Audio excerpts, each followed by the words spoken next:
जय बाबा स्वामी, जय आत्मेश्वर। पुण्य आत्मा अवतरण के हमारे इस ग्रंथ पठन के सत्र में मैं आप सबका पूर्ण हृदय से स्वागत करती हूँ। ग्रंथ पठन की शुरुआत हम गुरु आह्वान से करते हैं।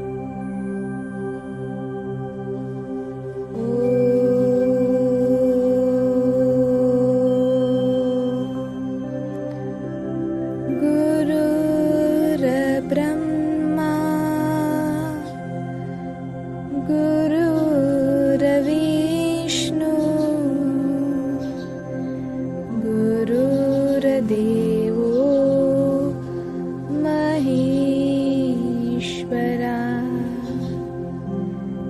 गुरुर्साक्षात्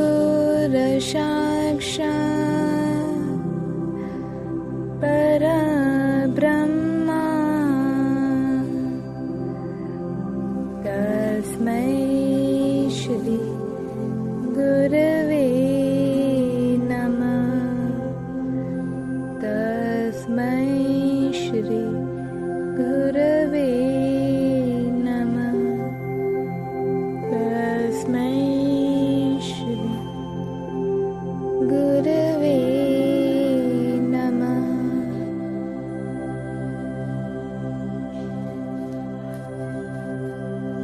आप प्राणों का त्याग कर सकते हैं, पर आत्मधर्म का त्याग नहीं कर सकते।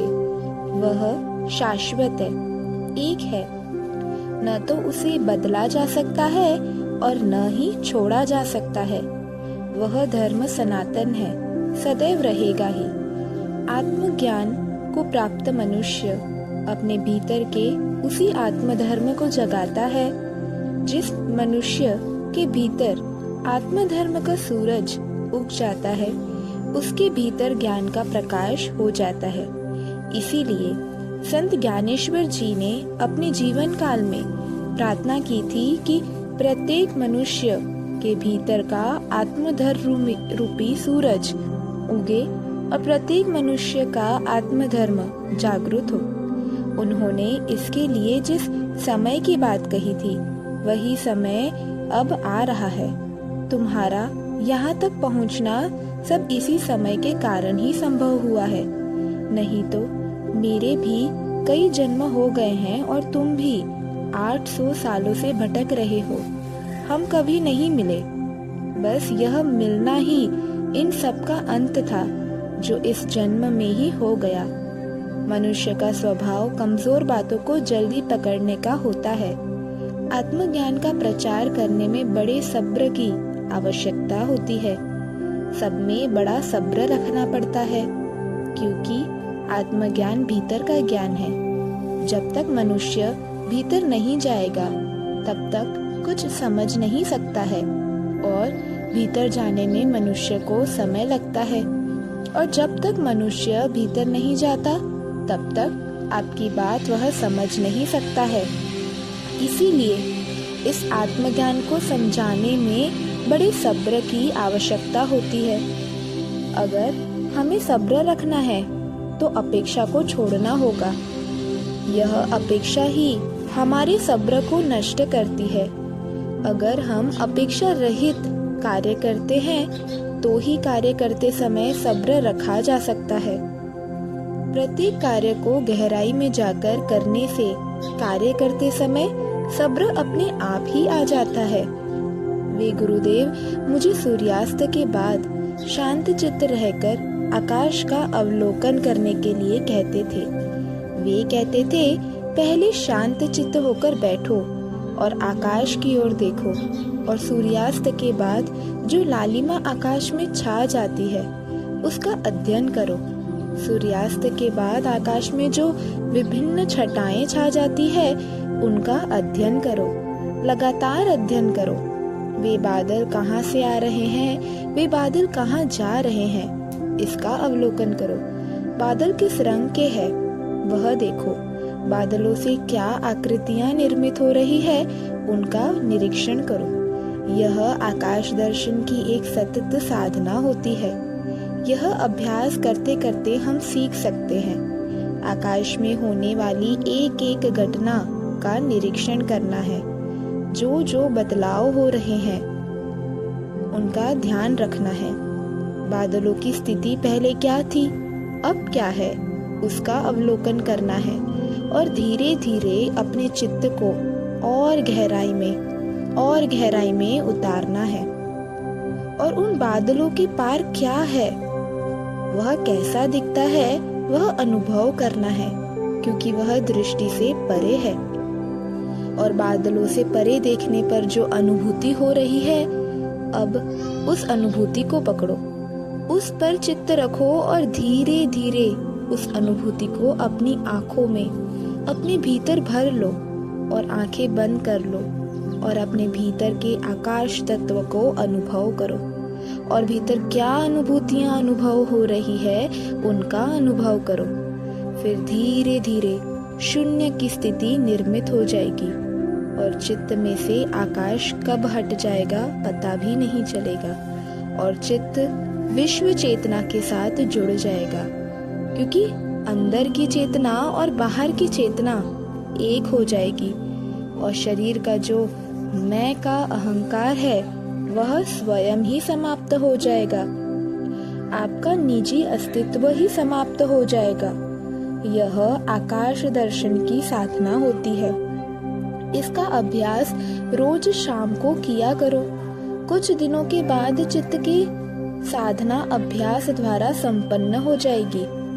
वास्तव में कुछ दिनों के अभ्यास के बाद ही मुझे शरीर में अलग अलग तरह की अनुभूतियां अनुभव होने लग गई थी और कुछ दिन साधना करने के बाद मुझे उसमें आनंद भी आने लग गया। मैं चित्त से आकाश में भ्रमण भी करने लग गया। ऐसा लगा मानो सारा शरीर एकदम हल्का हो गया हो और मैं नीले शांत आकाश में उड़ा जा रहा हूँ। मेरे आसपास अलग अलग प्रकार के बादल हैं। कुछ बादल सफेद तो कुछ नीले हैं, कुछ ज्यादा ही नीले रंग के हैं। और धीरे धीरे मेरा नीचे आना शुरू हुआ और बाद में मैं शरीर में वापस आ गया। ऐसा अनुभव एक बार नहीं कई बार हुआ और ऊपर आकाश से मैं अपने शरीर को देख भी पा रहा था और अनुभव हो रहा था कि मैं एक पवित्र शुद्ध आत्मा हूँ। मेरा शरीर अलग है और मैं अलग हूँ। मैं शरीर नहीं हूँ, मैं तो एक आत्मा हूँ। आत्मा और शरीर दोनों अलग अलग है। इस बात का एहसास प्रतिदिन हो रहा था और मैं था कि इस साधना में आनंद ले रहा था। ऐसा ऊपर की ओर जाना और वापस देह को देखना और वापस देह में आना, इन सभी बातों से मैं समझ गया कि यह गुरुदेव की कृपा से ही हो रहा है। उनके सानिध्य के कारण ही पुनः शरीर में आने की क्रिया सहजता से हो रही है। मुझे इसमें शुरू में परेशानी हुई थी, लेकिन धीरे धीरे जैसे जैसे अभ्यास बढ़ता गया, मार्ग आसान होता गया और बाद में तो यह स्थिति हो गई कि मैं उस साधना की राह देखने लग गया कि कब वह क्षण आए और मैं शरीर से ऊपर जाऊं, क्योंकि अब इसमें बहुत रस निर्मित हो गया था। गुरु सानिध्य में की गई सारी प्रगति को अभ्यास की आवश्यकता होती है, क्योंकि वहाँ तो गुरुदेव के आभामंडल का प्रभाव बना हुआ रहता है। हमें उनकी स्थूल के साथ नहीं, उनके सूक्ष्म के साथ भी साधनारत होना आना चाहिए। यह तो जब हम साधना का अभ्यास करते हैं तब होता है। कुछ ही दिनों में मुझे गुरुदेव से लगाव सा हो गया था। उन्हें बार बार अपनी दाढ़ी को सहलाने की आदत थी। वे बड़े शांत चित्त होकर अपनी दाढ़ी को सहलाते थे। वह दृश्य मुझे आज भी रोमांचित करता है। उनका दाढ़ी को सहलाना मुझे अच्छा लगता था। उनकी दाढ़ी सफेद रंग की थी और बहुत लंबी थी। वे एक लकड़ी की कंघी से उसे ठीक करते रहते थे। उनकी दाढ़ी में एक भी बाल काला नहीं था, सारे बाल सफेद हो गए थे। सूर्यास्त के समय सूर्य की लाल किरणें जब उनकी दाढ़ी पर पड़ती थी तो कुछ क्षणों के लिए ऐसा लगता था कि उनकी दाढ़ी ही नारंगी रंग की हो गई हो। मुझे वह दृश्य देखना अच्छा लगता था। उनकी दाढ़ी में बड़ा आकर्षण था। ऐसा लगता था मानो उन्हें प्राप्त हुई सारी शक्तियां उस दाढ़ी में हो ही समाई हुई है।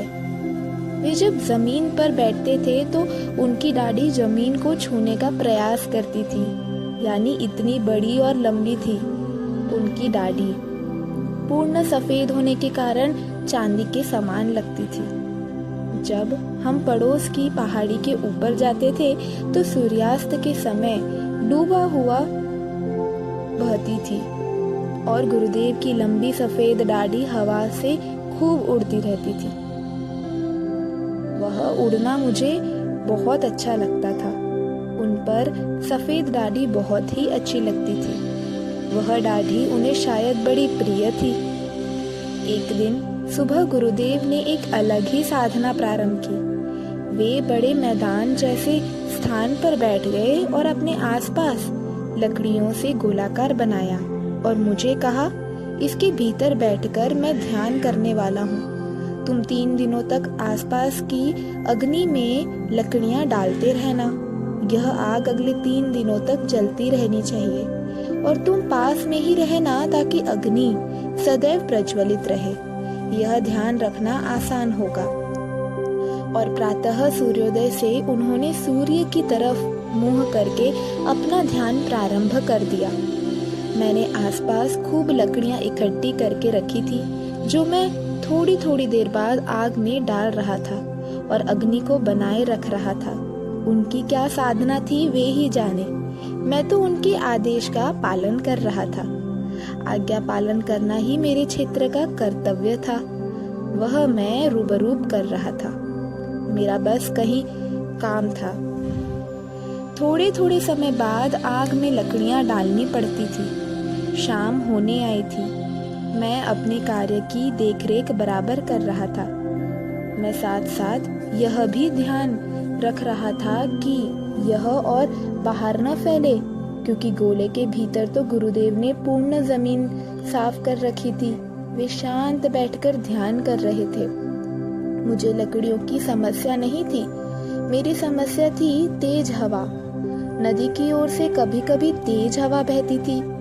उसके कारण आग बुझाने का डर था, जबकि इसके लिए मैंने बड़ी बड़ी लकड़ियां रखी थी ताकि अग्नि सदैव जलती ही रहे। तेज हवा का ही सदैव ध्यान रखना पड़ता था। कभी कभी आग को तेज जलाने के लिए मैं सूखी हुई घास का भी सहारा ले रहा था।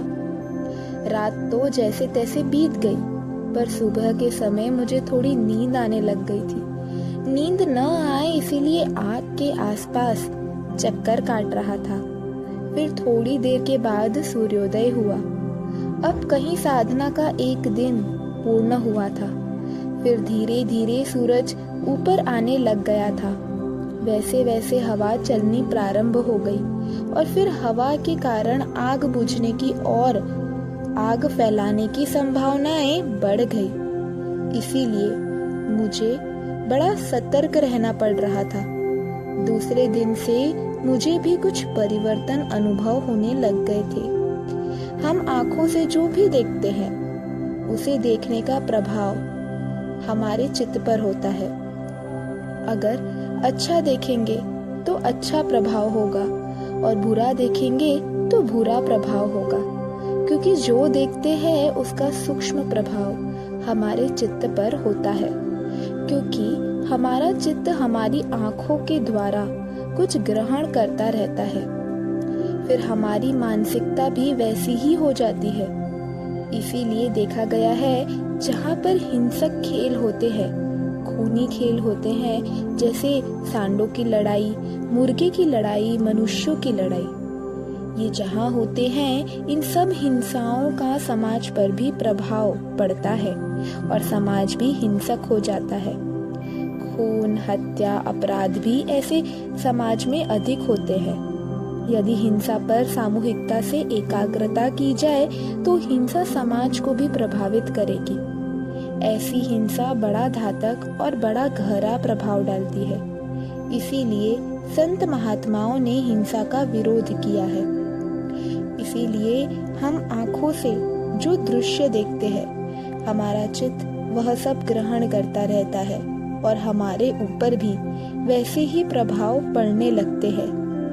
एक तो अग्नि न बूझे, यह देखने के लिए मेरा चित्त पूरे समय पूर्ण सतर्कता के साथ अग्नि के ऊपर ही था, और अग्नि जैसे पवित्र तत्व पर चित्त रखने के कारण मेरा चित्त भी पवित्र होने लग गया था और मुझे सतत गुरु सानिध्य प्राप्त था। उस दिन लगा कि मनुष्य जीवन में सब कुछ अपने प्रयत्न से प्राप्त कर सकता है, बस रह गया तो एक गुरु सानिध्य ही, जो प्रयत्न से प्राप्त ही नहीं किया जा सकता है। गुरु सानिध्य केवल गुरु कृपा से ही प्राप्त होता है, और गुरु कृपा कभी प्रयत्नों से तो नहीं मिलती है। गुरु कृपा वास्तव में ईश्वर की कृपा है, जो किसी माध्यम से बरसती है। सद्गुरु का सानिध्य भी बड़ा दुर्लभ योग है, क्योंकि उस सानिध्य से बढ़कर दुनिया में कुछ भी नहीं है। आप प्राप्त सानिध्य को अपने शरीर के लिए इस्तेमाल करते हो या आत्मा के लिए, इसी पर आगे का भविष्य निर्भर होता है। मैं गुरुदेव का सानिध्य पाकर धन्य हो गया। ऐसा लगा यह जन्म ही उनका सानिध्य प्राप्त करने के उद्देश्य से ही हुआ था। इस सानिध्य का वर्णन करना असंभव है। मैं बस इस सानिध्य को अनुभव ही कर सकता हूँ। सानिध्य की अनुभूति का आनंद वे ही लोग समझ सकते हैं जिन्होंने यह प्राप्त किया है। इस कृपा अमृत का स्वाद जिसने चखा है, वही जानता है यह क्या है। इसे चखना होगा, दूर से देखकर इसका अंदाजा लगाया ही नहीं जा सकता है। जिस प्रकार से आम जिसने खाया है, वही जानता है कि रस भरे आम का क्या स्वाद होता है, और आम का स्वाद तो क्षण भर का होता है, और यह अक्षय आम का स्वाद है। जिसने एक बार इसे चख लिया, वह जीवन भर कभी नहीं भूल सकता है। उस सानिध्य के स्वाद की तुलना करने के लिए कोई शब्द ही नहीं है, कोई वर्णन ही नहीं है। उसका वर्णन करने के लिए शब्द माध्यम नहीं हो सकते हैं।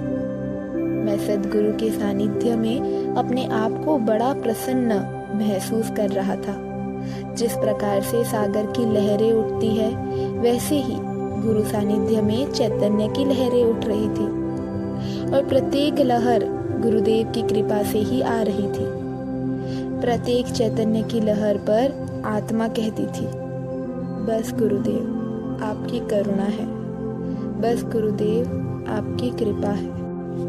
प्रत्येक लहर के साथ मेरी आत्मा नतमस्तक हो रही थी। मैं जितना नतमस्तक हो रहा था, महसूस कर रहा था लहरें उतनी ही बढ़ रही थी, मानो मेरी ओर ही खींच रही थी। इनका चैतन्य बरस रहा था कि आंखें बंद हो रही थी, और इधर अग्नि की ओर भी ध्यान देना था। बड़ी कठिनाई हो रही थी, मेरी बड़ी कठिन परीक्षा थी। इधर अग्नि पर ध्यान रखना था, और उधर आत्मा गुरुदेव की कृपा सागर की प्रत्येक लहर पर सवार होकर भीतर और भीतर यात्रा कर रही थी। आत्मा भीतर खींच रही थी, शरीर बाहर खींच रहा था, क्योंकि अग्नि पर ध्यान रखना था। बैठकर अग्नि पर ध्यान रखना कठिन हो रहा था। मैंने घूमने का निर्णय लिया और मैं गुरुदेव की परिक्रमा करने लगा। मेरा यह निर्णय मुझे भीतर की ओर ले जाने लग गया।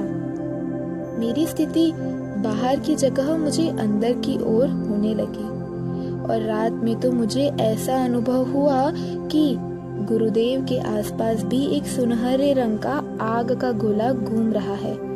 वह गोला आग से भी अधिक प्रकाशमान था, पर उस आग में शीतलता थी। उस आग के गोले में एक तरह का आकर्षण था। मैं घूमकर परिक्रमा तो कर रहा था, पर मेरा ध्यान उस आग के गोले की तरफ ही था, जो गुरुदेव के आसपास 10-15 फीट के क्षेत्र में घूम रहा था। उस आग के गोले के सामने मेरी प्रज्वलित की हुई अग्नि भी फीकी पड़ रही थी। ऐसा लग रहा था मानो सूरज ही धरती पर उतर आया हो। सुबह सूर्योदय के समय सूरज जैसे उगते हुए आकर्षक लगता है, ठीक वैसे ही वह आग का गोला था जिसका प्रकाश क्षण क्षण में कम अधिक हो रहा था, और उस प्रकाश के साथ चैतन्य की लहरें भी हिलोरे मार रही थी। चैतन्य की लहरियां भी उस प्रकाश के साथ कम और ज्यादा हो रही थी। बाद में तीसरे दिन से तो मानो एक अलग ही विश्व की अनुभूति हो रही थी। तीसरी रात में गुरुदेव के आसपास का प्रकाश और बाहरी अग्नि का प्रकाश एक रूप हो गया था।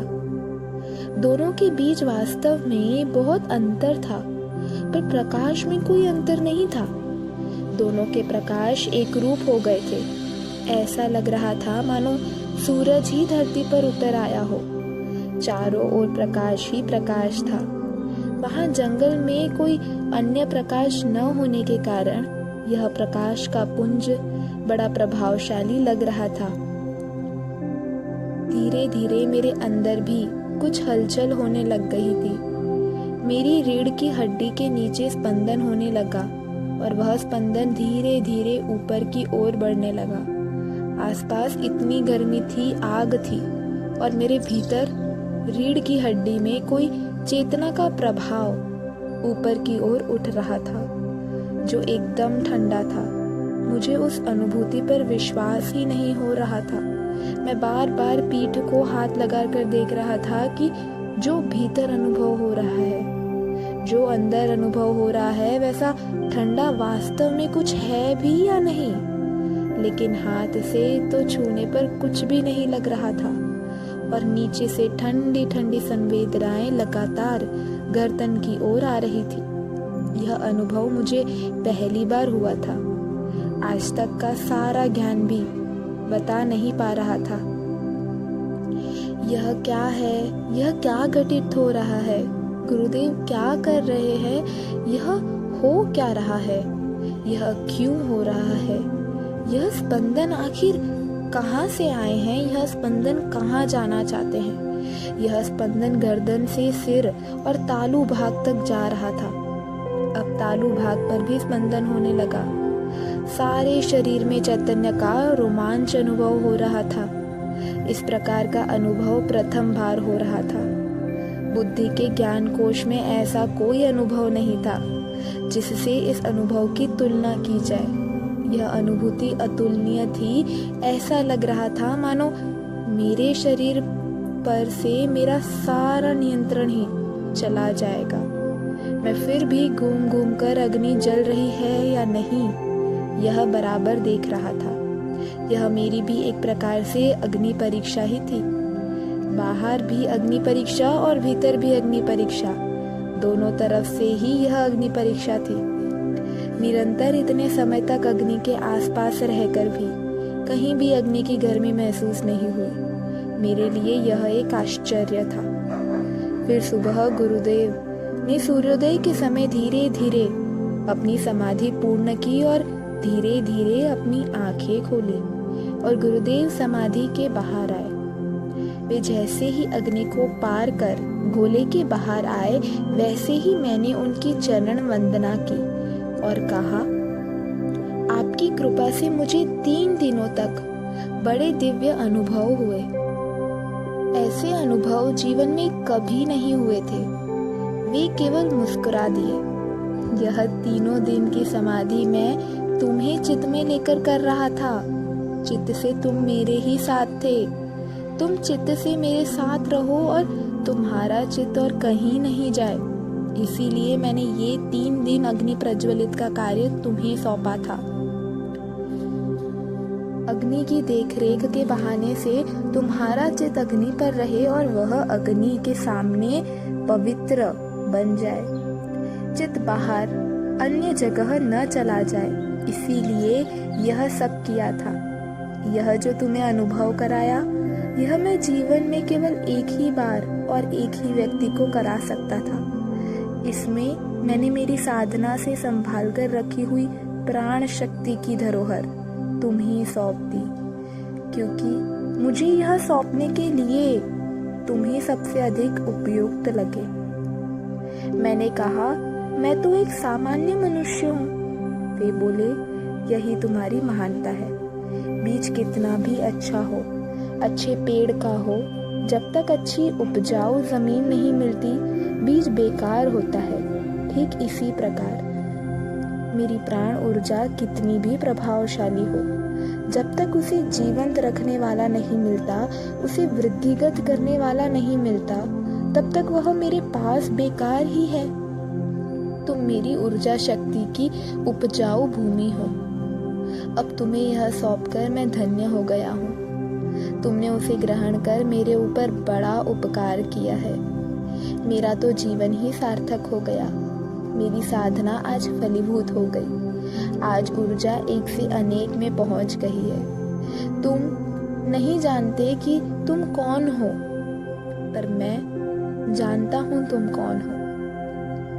पर मैं भी एक सीमा से बंधा हुआ हूँ, इसीलिए मैं जानकर भी बता नहीं सकता हूँ। समय आने पर पता चल ही जाएगा। अभी सूर्योदय होने में समय बाकी है। सूर्योदय होने के बाद सूरज का पता दुनिया को तो पता चल ही जाता है। गुरुदेव अपने आनंद की अभिव्यक्ति कर रहे थे। वे आज बड़े खुश थे, बड़े प्रसन्न थे। उन्होंने बड़ी खुशी के साथ बताना शुरू किया, मुझे भी यह अनुभूति अपने गुरुदेव से प्राप्त हुई थी और उन्हें उनके गुरुदेव से प्राप्त हुई थी। ऐसा परंपरा से ही चला आ रहा था। अनुभूति प्राप्त होना गुरु की कृपा से होता है और उसी कृपा रूपी लहर को पकड़े रहना ही जीवन में कठिन होता है, क्योंकि कृपा पाना क्षण भर की बात है, लेकिन उस कृपा को बनाए रखना सारे जीवन भर की साधना होती है और उसके लिए हमें कोई त्याग करने पड़ते हैं। हमें कई प्रकार के त्याग करने ही पड़ते हैं। कई बातों को जीवन में छोड़ना पड़ता है, या यूं कहा जाए छूट ही जाती है, क्योंकि तुम्हारा उद्देश्य उस कृपा को बनाए रखने का ही बन जाता है। तो स्वाभाविक उद्देश्य है। अपने जीवन के उद्देश्य के आगे बाकी सब बातें कोई मायने ही नहीं रखती है। सारे जीवन भर एक ही बिंदु को पकड़कर रहना इसीलिए संभव हो जाता है, क्योंकि अपनी दुनिया ही छोटी हो जाती है। सारी दुनिया ही उस बिंदु के भीतर समा जाती है। उस बिंदु के बाहर कोई अस्तित्व ही नहीं होता है। मनुष्य का सर्वस्व वही हो जाता है, और जिस मनुष्य का सर्वस्व गुरु कृपा हो जाए, उसे पता भी ना चलेगा उसका सर्वस्व गुरु कृपा हो गया है। लेकिन बाहर वाला व्यक्ति गुरु कृपा से अलग रहकर सोच सकता है कि गुरु कृपा ही मनुष्य के लिए सर्वस्व कैसे हो सकती है।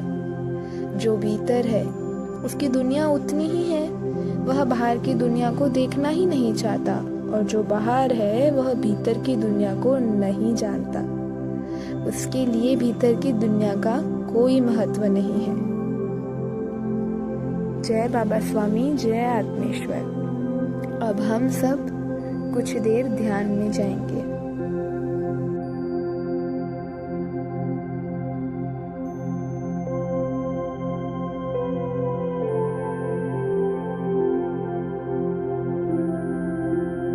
सभी पुण्यात्माओं को मेरा नमस्कार।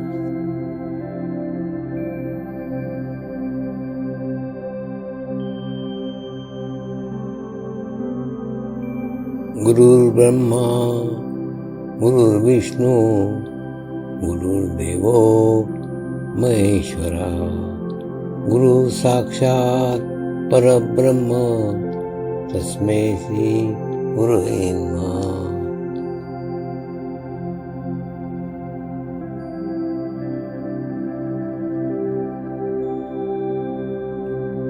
ध्यान की उस स्थिति में जाएंगे जहाँ शरीर भाव पूर्णतः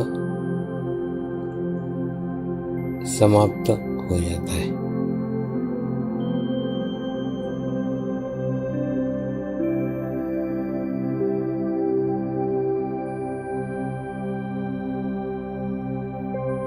अपने पूरे शरीर को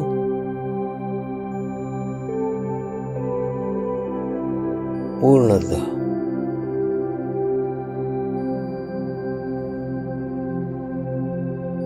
शिथिल छोड़ देंगे, एकदम रिलैक्स हो जाइए।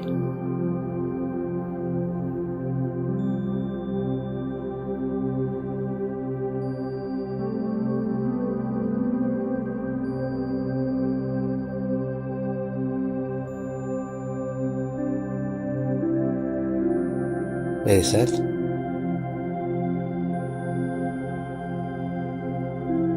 मंत्र का उच्चारण करेंगे।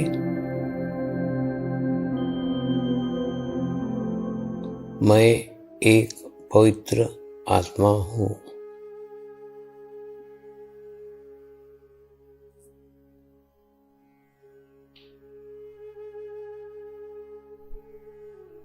मैं एक शुद्ध आत्मा हूँ।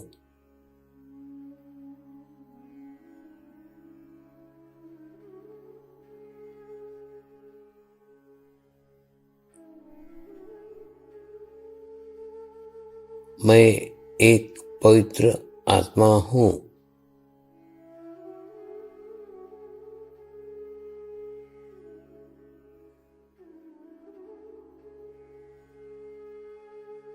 मैं एक शुद्ध आत्मा हूँ।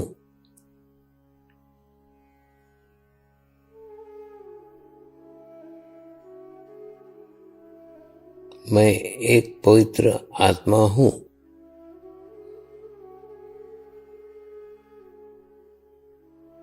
मैं एक शुद्ध आत्मा हूँ।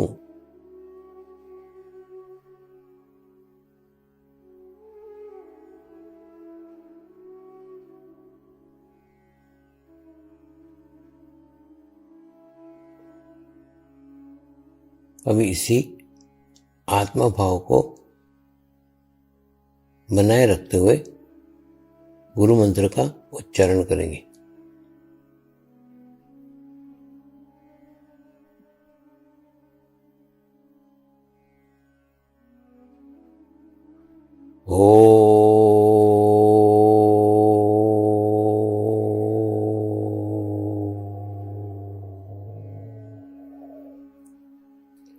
श्री शिवकृपानंद स्वामी नमो नमः।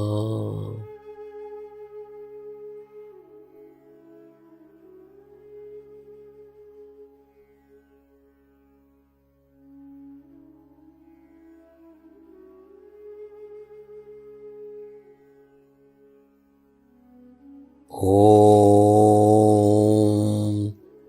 श्री शिवकृपानंद स्वामी नमो नमः।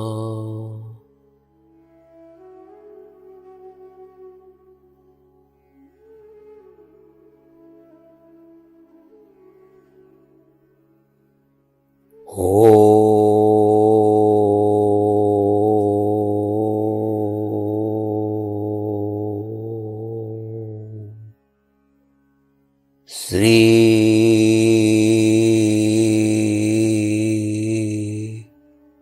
शिवकृपानंद स्वामी नमो नमः।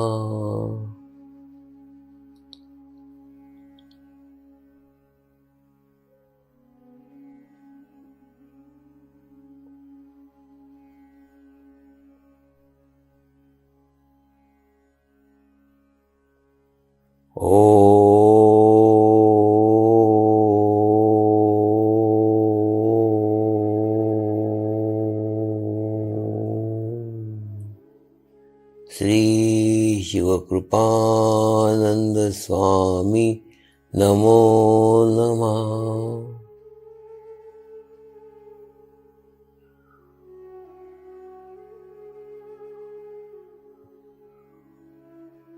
ओम श्री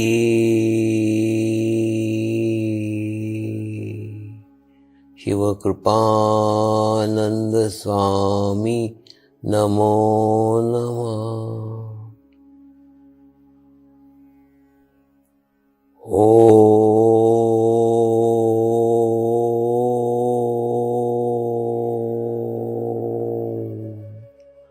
श्री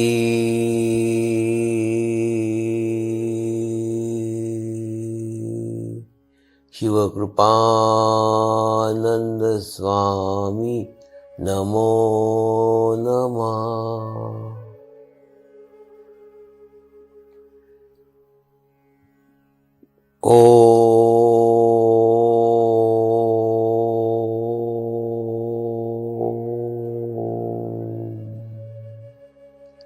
श्री शिवकृपानंद स्वामी नमो नमः।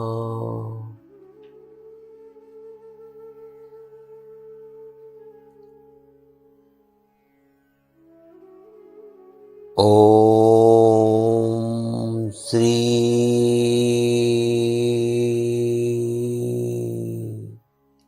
शिवकृपानंद स्वामी नमो नमः।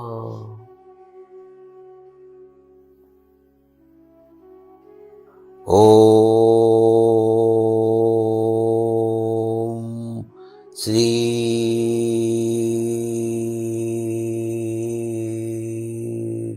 शिवकृपानंद स्वामी नमो नमः।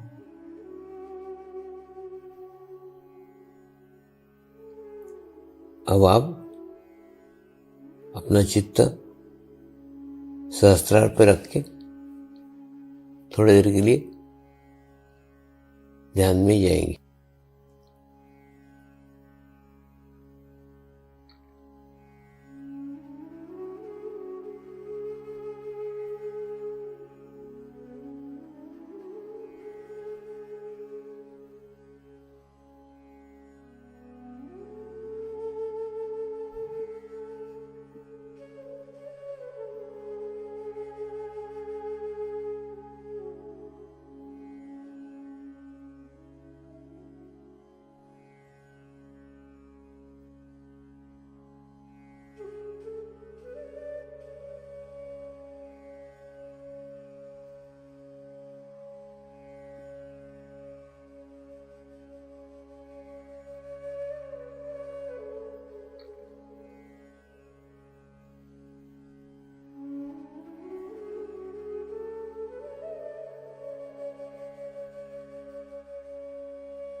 अब हम प्रार्थना करेंगे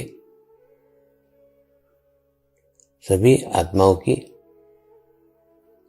आत्म उन्नति हो, आध्यात्मिक प्रगति हो। यही हमारी प्रभु से प्रार्थना है। नमस्कार। जय आत्मेश्वर।